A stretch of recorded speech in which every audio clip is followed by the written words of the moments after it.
दोस्तों, यदि आपने अभी तक हमारा चैनल सब्सक्राइब नहीं किया तो पहले चैनल सब्सक्राइब करें। उसके बाद में यदि आपको हमारे वीडियो अच्छे लग रहे हैं तो आप हमारे वीडियो को लाइक करें, कमेंट करें। यदि आप कोई दूसरा टॉपिक पढ़ना चाह रहे हैं, आपका कोई टॉपिक में प्रॉब्लम चल रहा है, ठीक है, कोविड-19 की वजह से काफी बच्चों की जो एजुकेशन है, पढ़ाई है, उसमें कई बार बाधा लग रही है। इन बाधाओं को दूर करने के लिए हमने डिजिटल माध्यम से आपसे जुड़ने की कोशिश की है। हमारे जो भी पुराने विद्यार्थी हैं वो अगर कोई भी अपने टॉपिक से अपनी पढ़ाई को आगे जारी रखें, क्योंकि कोविड-19 एक बीमारी है, जब तक आप इसको दूर बाहर नहीं जाओगे लेने तब तक ये आपके पास तो आने वाली नहीं है। तब तक आप अपने घर पे बैठे रहिए और अपनी पढ़ाई को सुचारू रूप से चालू रखिए। अब अपन बात करते हैं अपने टॉपिक से रिलेटेड बात करेंगे केमिकल काइनेटिक्स। केमिकल काइनेटिक्स के अपने 2 वीडियो पहले से अपलोड है, उसके बाद में अपन तीसरा वीडियो अपना डाल रहे हैं आज। तीसरी वीडियो में देखो भाई अपन बात करेंगे अभिक्रिया की कोटि के संदर्भ में। देखो भाई सबसे पहले बात करते हैं कि अभिक्रिया की कोटि होती क्या है। देखो अभिक्रिया की कोटि, देखो भाई ये बहुत इंपॉर्टेंट टॉपिक है क्योंकि पूरे चैप्टर में कोटि के बारे में डिस्कस करते हैं। देखो भाई कोटि, अभिक्रिया की कोटि क्या होती है? कोई भी रासायनिक अभिक्रिया वो ए से प्रारंभ होकर उत्पाद तक चलती है। कहां तक चलती है? ए से प्रारंभ होकर उत्पाद तक चलती है। अब अपन बात करते हैं इनकी कोई ना कुछ सांद्रता में क्या होता है, परिवर्तन होता है, ठीक है। अब मान लो कि एक के साथ अभिकारक हमने क्या ले लिया, दूसरा कोई बी भी ले लिया, है कि नहीं, और मान लो कि इसकी सांद्रता स्मॉल ए ले ली और इसकी सांद्रता स्मॉल बी ले ली, तो अभिक्रिया के वेग के पदों में अगर मैं इसको लिखूंगा तो वेग किसके समानुपाती हो जाएगा? ए की मोलर सांद्रता की घात स्मॉल ए और बी की मोलर सांद्रता की घात स्मॉल बी। अभिकारकों की सांद्रता में परिवर्तन के डायरेक्टली प्रोपोर्शनल होता है। अब देखो बेटा इसके बाद में अपन बात करते हैं, अगर मैं यहाँ पे समानुपाती का साइन हटाता हूं तो एक कांस्टेंट यूज करता हूं तो वेग बराबर अपन क्या लिख सकते हैं इसको, के ए की मोलर सांद्रता की घात स्मॉल ए और बी की मोलर सांद्रता की घात स्मॉल बी। अब यहाँ पे क्या है, कांस्टेंट है, नियतांक, विशिष्ट अभिक्रिया वेग नियतांक है। तो यहाँ पे इसके अगर अपन बात करते हैं अभिक्रिया की कोटि की, तो अभिक्रिया की कोटि क्या होती है कि द्रव्य अनुपाती क्रिया नियमानुसार यदि ए अभिकारकों की जिन सांद्रताओं में परिवर्तन होता है, अभिकारकों की जिन सांद्रताओं में परिवर्तन होता है उनकी घातांक का योग, सुनना दोबारा, अभिक्रिया वेग में अगर अपन बात करते हैं तो द्रव्य अनुपाती क्रिया नियमानुसार हम जानते हैं अभिकारकों की मोल सांद्रता किसके समानुपाती होती है, यानी कि क्रियाकारकों की सक्रिय द्रव्यमान के। अब अपने बात यहाँ पे क्या कर रहे हैं कि सुनो ध्यान से कि जिन सांद्रताओं में परिवर्तन होता है उनकी घातांक का योग a प्लस बी किस चीज को बताएगा, अभिक्रिया की कोटि को दर्शाएगा। किस चीज को दर्शाएगा? अभिक्रिया की कोटि को। इसके गुण देखो अभिक्रिया की कोटि के, अभिक्रिया की कोटि के गुणों में सबसे पहले बात करते हैं, पहला जो गुण आता है वो आता है एक प्रयोगात्मक राशि है, प्रयोगात्मक। दूसरी बड़ी बात, अभिक्रिया की कोटि के मान शून्य, भिन्नात्मक कुछ भी हो सकते हैं, 0 भी हो सकता है, भिन्नात्मक भी हो सकते हैं, कुछ भी हो सकता है अभिक्रिया की कोटि के मान। तीसरी बड़ी बात देखो भाई, अभिक्रिया की कोटि के मान कभी भी 0 नहीं होते, ठीक है। और इसके बाद में देखो भाई अभिक्रिया की कोटि से रिलेटेड काफी टॉपिक्स के बारे में अपन डिस्कस करेंगे। अब अपने पास बात करते हैं, नेक्स्ट अपने पास क्या आता है, यानी कि अणु संकेता, मोलिकुलरिटी। अणु संकेता क्या होती है? सुनो भाई, किसी भी रासायनिक अभिक्रिया में भाग लेने वाले अभिकारक अणुओं की संख्या, किसी भी रासायनिक अभिक्रिया में भाग लेने वाले अभिकारक अणुओं की संख्या क्या कहलाती है? अभिक्रिया की अणु संकेता। बस जैसे यहाँ पे 2a है और ये प्रोडक्ट P बना रहा है तो इसकी अणु संख्या कितनी होगी? 2 भाई, 2 अभिकारक अणु है। अगर a प्लस बी क्रिया करके कोई प्रोडक्ट P बना रहा है तो इसकी भी अणु संख्या कितनी मानेंगे अपन? 2 मानेंगे। अगर 2a प्लस 1b क्रिया करके कोई यानी कि A2B बनाते हैं तो इसकी भी अणु संख्या कितनी रहेगी? यहाँ पे 3 रहेगी। इसकी अणु संख्या कितनी रहेगी? यहाँ पे 3। तो कुल अभिकारक अणुओं की जो भाग लेने वाली संख्या है वो क्या कहलाएगी? इसकी अणु संख्या। नोट देखो भाई, इसमें कभी भी अणु संख्या के मान 3 से ज्यादा नहीं लेते। क्यों नहीं लेते? क्योंकि 3 से ज्यादा अभिकारक अणुओं की जो अभिक्रिया है वो कैसी हो जाती है? जटिल हो जाती है। अर्थात इन अभिक्रियाओं को क्या करते हैं? कंप्लीट 2 से अधिक पदों में होती है, और 1 से अधिक या 2 से अधिक पदों में अभिक्रिया कंप्लीट होती है तो वहां पे अपन क्या करते हैं? इसकी अणु संख्या 3 से ज्यादा नहीं मानते। सबसे 2 इंपॉर्टेंट पॉइंट क्या होता है अभिक्रिया की कोटि और अणु संकेता में? ध्यान रखना, अभिक्रिया की कोटि का जो निर्धारण होता है वो धीमे पद में होता है।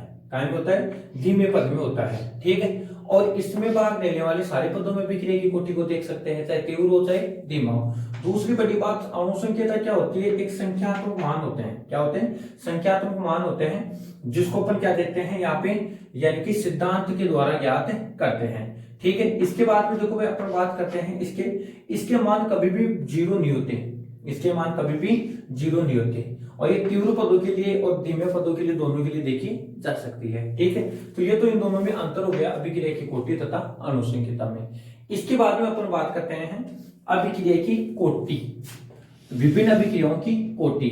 जैसे अपने पास सबसे पहला टॉपिक आता है, यानी कि शून्य कोटि अभिक्रिया। शून्य कोटि अभिक्रियाओं के लिए देखो भाई, कोई ए अभिकारक है, ये प्रोडक्ट पी में बदलता है। ठीक है, अब हम जानते हैं ए की मोल सांद्रता इस मोल दे रखी है, इसकी 0 बन गई 0 सेकंड पर। अब जैसे जैसे समय बदलता है t सेकंड पे अपन अभिक्रिया देखते हैं, तो a माइनस एक्स, तो x सांद्रता कम हो रही है, वो x प्रोडक्ट की बनेगी। अगर वे द्रव्य अनुपात के अनुसार देखें तो a की मोल सांद्रता की घात 0, यानी कि शून्य कोटि अभिक्रिया क्या होती है, जिनमें अभिक्रिया अभिकारकों की शून्य घात के समानुपाती होती है, इसको अपन क्या बोलते हैं, शून्य कोटि अभिक्रिया बोलते हैं। यहाँ पे अगर किसी की यहाँ पे समानुपाती का साइन हटाएंगे तो एक कांस्टेंट यूज करेंगे, जिसको अपन क्या बोलेंगे, k0, एक की मोल सांद्रता की घात 0। किसी भी राशि की घात 0 होती है तो उसका मान कितना हो जाता है, एकांक होता है। तो वेग बराबर अपन क्या लिख सकते हैं, k0, और वेग को अपन क्या लिखते हैं, dx अपॉन dt बराबर k0। इसको पक्षांतरण करेंगे तो dx बराबर k0 dt लिख देंगे। इसको समीकरण 1 दे दिया नाम। समीकरण 1 का समाकलन करेंगे तो समाकलन dx बराबर समाकलन k0 dt बराबर, इसका अगर समाकलन करने के पश्चात क्या हो जाएगा, अचर मान तक समाकलन करते हैं तो dx का क्या हो जाएगा, x बराबर k0 कांस्टेंट है, और t का क्या हो जाएगा, t प्लस समाकलन कांस्टेंट क्या आ जाएगा, c का मान निकालेंगे तो x बराबर 0 और t बराबर क्या कर दिया हमने, 0, तो c बराबर भी क्या आ गया, 0 आ गया। अब c का मान इस समीकरण 2 में रखें, तो समीकरण 2 में c का मान रखेंगे तो x बराबर क्या आ जाएगा, k0 t आ जाएगा, और k0 वेग नियतांक है, इसको अपन क्या लिख सकते हैं, x अपॉन t। ये शून्य कोटि अभिक्रिया के लिए समाकलित वेग समीकरण आ गया। क्या आ गया, समाकलित वेग समीकरण। अगर इसका अपन अर्धाविकल निकालते हैं, अर्धाविकल देखो भाई, शून्य कोटि अभिक्रिया के लिए अर्धाविकल,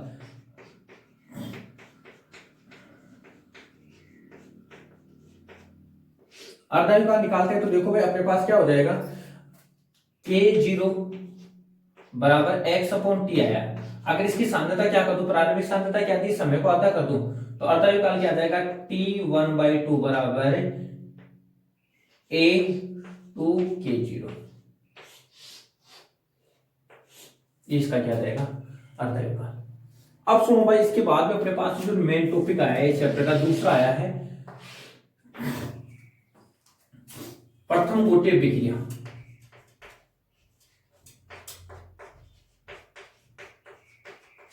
देखो भाई, प्रथम कोटि अभिक्रिया क्या होती है, सुनना ध्यान से। प्रथम कोटि अभिक्रिया में देखो, अभिकारक A है, ये प्रोडक्ट P में बदलता है, इसकी प्रारंभिक सांद्रता स्मॉल है, तो इसकी कितनी बनेगी, 0। इसकी x बनेगी तो वो x इसमें से कम होगी। वेग के अनुसार लिखते हैं अभिक्रिया को, तो वेग किसके समानुपाती हो जाएगा, a की मोल सांद्रता, वो कितनी देरी की, a माइनस एक्स की घात 1। अब वेग पर अगर समानुपाती का साइन हटाएंगे तो constant k1 a minus x, इसको अपन लिख सकते हैं dx अपॉन dt बराबर क्या आ जाएगा, k1 a माइनस एक्स। पक्षांतरण करें, x की प्रॉपर्टी एक तरफ आएगी, dx upon a minus x बराबर k1 dt। समीकरण 1 समाकलन कर दिया, समाकलन करेंगे तो dx upon a minus x का समाकलन बराबर हो जाएगा k1 dt का समाकलन। dx upon a minus x का होता है ln a माइनस एक्स। अभिकारकों के लिए ऋणात्मक साइन यूज करेंगे, क्योंकि अभिकारकों की सांद्रता निरंतर क्या होती है, घटती है। अपन पिछले वीडियो में बात कर चुके हैं। यहाँ पे k1 और इसका t समाकलन कांस्टेंट c। अगर x बराबर 0, समीकरण 2 दे दिया, x बराबर 0 और t बराबर, यहाँ पे क्या कर दिया अपन ने, t बराबर 0, तो c बराबर क्या आ जाएगा, माइनस ln a। ये मान समीकरण 2 में रख दिया, c का मान समीकरण 2 में रखेंगे तो क्या मान आ जाएगा, minus ln a minus ax बराबर k1 t minus ln a। इधर लाएंगे तो प्लस का हो जाएगा, तो ln a माइनस एक्स बराबर k1t। अब ये फॉर्मूला बन गया, इसको अपन क्या लिख सकते हैं, ln a minus x, ln लोग की बेस ई में मान है, बराबर क्या आ जाएगा, k1t आ जाएगा। क्या आ जाएगा, k1t। k1 यानी कि एक नियतांक का मान निकालेंगे, पहले ln का मान रख दो, तो क्या आ जाएगा, k1 बराबर 1/t गुणा 2.303 log a माइनस एक्स। ऐसा इसलिए होगा क्योंकि ln log की बेस ई का मान 2.303 log की बेस 10 में होता है, ये मान होता है अपने पास इसका। तो ये क्या आ जाएगा, प्रथम कोटि अभिक्रिया के लिए समाकलित वेग समीकरण। क्या आ जाएगा, प्रथम कोटि अभिक्रिया के लिए समाकलित वेग समीकरण आ जाएगा। ठीक है, इस प्रकार अपन क्या निकाल सकते हैं, प्रथम कोटि अभिक्रिया के लिए समाकलित वेग समीकरण निकाल सकते हैं। देखो भाई, इसके बाद में लास्ट इससे इंपॉर्टेंट पॉइंट देखो भाई, इसमें प्रथम कोटि अभिक्रिया में ही, प्रथम कोटि अभिक्रिया में सबसे पहले आता है ग्राफीय निरूपण। क्या आएगा इसका, ग्राफीय निरूपण। देखो ग्राफ का निरूपण कैसे करते हैं, देखो भाई ग्राफ अपन इसमें क्या देखते हैं, अपने पास समीकरण आया है k1 2.303 log a minus x बटा t।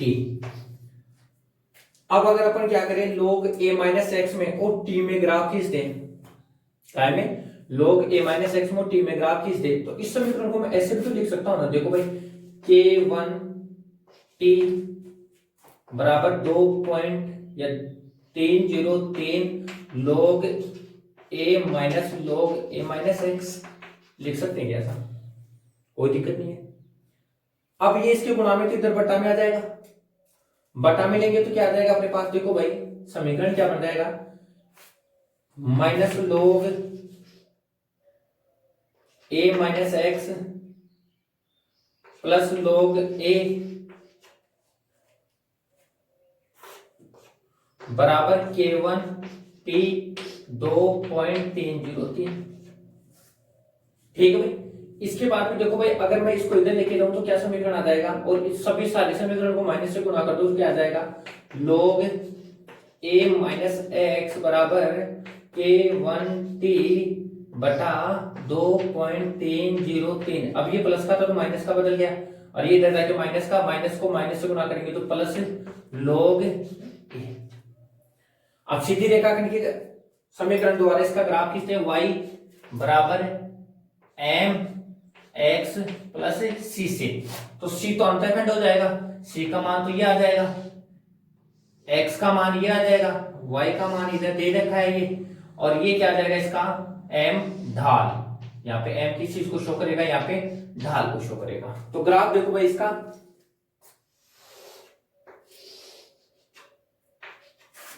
t और काय में log a माइनस एक्स में, तो अंतःखंड क्या बन रहा है इसका, log a क्या बन रहा है, log a। अब ढाल कैसा है, ऋणात्मक, ऋणात्मक का तो कैसा आ जाएगा, स्लोप नीचे की ओर, स्लोप कैसा जाएगा इसका, नीचे की ओर जाएगा ऐसे, तो इसका ढाल क्या हो जाएगा, माइनस k1 2.303। ये इसका क्या जाएगा, ढाल। इंपोर्टेंट है भाई, कई बार क्वेश्चन पूछे जाते हैं। प्रथम कोटि अभिक्रिया में अगर log a माइनस एक्स और t के मध्य ग्राफ खींचते हैं तो यहाँ पे इसका ढाल किस चीज को शो करेगा, नीट में आया हुआ क्वेश्चन है, इसको थोड़ा ध्यान से देखना है। ठीक है, ये अपने पास क्या हो गया, प्रथम कोटि शून्य कोटि अभिक्रिया का समाकलित वेग समीकरण। ये चैप्टर